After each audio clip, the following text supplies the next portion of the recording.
Morena, thank you very much for the submission, which members have read, and over to you. I'm sorry, I don't have your name on the sheet. If you'd like to introduce yourself and then talk to the submission. Okay then, kia ora everyone. Opai Asher Steedman. I've created a whānau trust, section 214 of the Te Ture Whenua Māori Land Act. And as a platform to come forward into the 2023 and beyond for the beneficiaries. So anyway, I'm just going to introduce myself. Rua Tipu is the ancestor, Ngāti Hine Kōwhara is the hapu, and Terina Tuakau Rāwiri Pikirangi I can claim my descent from, and the non-seller subdivision claim in the Waimarina block and other blocks in the Central Plateau. Okay, I have to give you this historical background first before we can start. An application was filed in the Whanganui Native Land Court to ascertain and determine what interest in the piece of land called the Waimarina, 458,000 acres to be precise, on the 17th of August 1886. Had been acquired by or on behalf of Her Majesty the Queen. 7 months later, on Wednesday the 30th of March 1887, the non-seller subdivision claimed who had not sold any land, and a list was prepared and arranged under their respective hapu. So Ngāti Hine Kōwhara, you can find them in Waimarino number 8 in the file 386 in the Māori Land Court minute book 13. Page 122 to 158, I think. Anyway, and on the 5th of April 1887, the court made a declaration that Her Majesty had acquired an absolute estate of inheritance, and that proclamation, and then it was the proclamation of the lands acquired by Her Majesty was gazetted in Wellington on Thursday, May the 26th, 1887, page 678. So I am a living descendant of those respective ancestors on the non-sellers list, owners 88 and 89, and I'm here today to speak to you on the 17th of February 2023.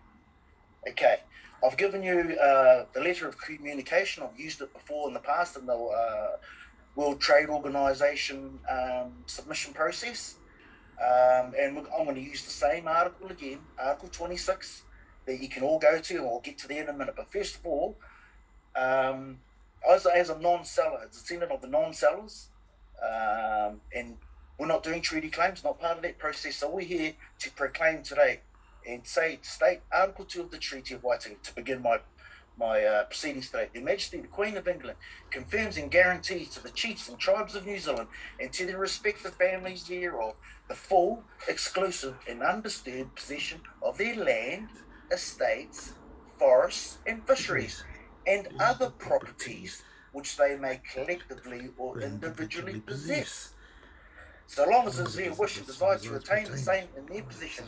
But the chiefs of the United Tribes and individual chiefs yield to Her Majesty the exclusive right of preemption over such lands as the proprietors thereof may be disposed to alienate at such prices as may be agreed upon between the respective proprietors and persons appointed by Her Majesty to treat with them in that behalf. So there's Article 2 of the treaty. I'm a firm believer in that Te Reo Māori version of the 1840,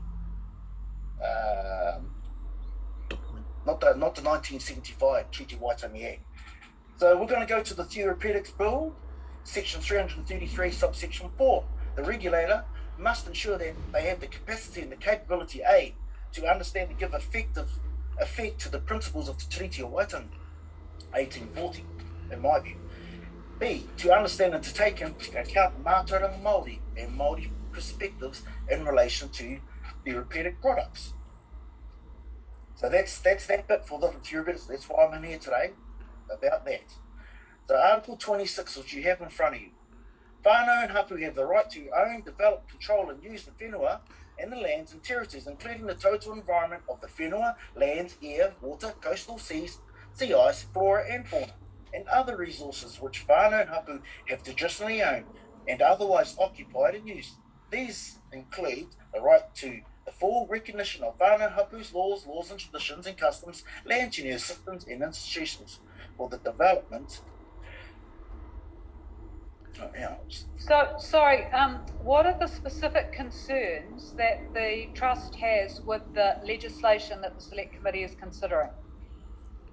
Well, anything you do with the flora and fauna or anything to do with plant life, you have to come to it. We have a exclusive point of view on how we think of that, think and portray that out to our worldview.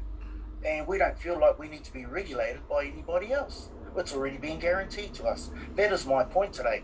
And I'll show you where we can find that in Section 218 of the Turi Whenua Māori Land Act. So that's you've got the whānau trust, and then you've got the Māori community purpose within that act. If you want me to speed up, we'll speed up.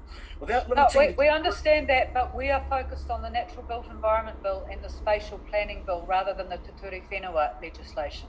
Yes, so and that's it would be. This is where you'll find us. Hey, because we're not lost. You people will find us. That's what I'm saying. So, 218, without limiting the general subsection, in any case of the trustees may from time to time, subjects of the terms of trust will apply money towards all or any of the following purposes. Section 2B8, number 8. By the promotion of schemes to encourage the practice of Māori arts and crafts, the study of Māori law and history, and the speaking of the Māori language. So the Māori law and any of the arts and crafts belong to us. And we don't need and want anyone to regulate us. If anyone, we regulate everybody else. That is my point today. Any questions?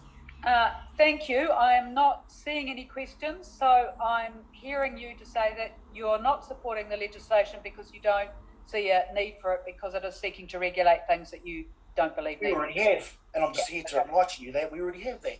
And that may apply to New Zealand citizens, but it certainly doesn't apply to tangata whenua or people, like I said, non-sellers. We are traditionally, we've always been recognised as who we are. We've vested our land in the Queen in the 1841 Land Ordinance Act.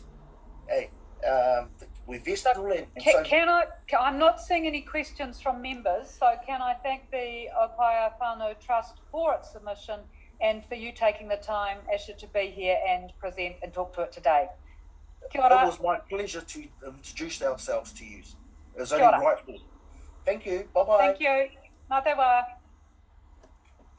The next submission